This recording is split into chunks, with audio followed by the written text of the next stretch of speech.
Welcome, today in front of me Samsung Galaxy A33, and I'll show you how to activate quick launch on this device. So now by double press our power key here on the right side of my device, as can you see, I can only unlock the device.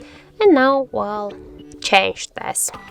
So first we should go into the settings and scroll all the way down to the advanced features. Here you'll see the side key section, and now we can see here the double press switcher. Just click once on the switcher, and now as can you see, we can quick launch camera with the double press to the power key button. So now as can you see, by double press to the button, I can successfully activate the camera application.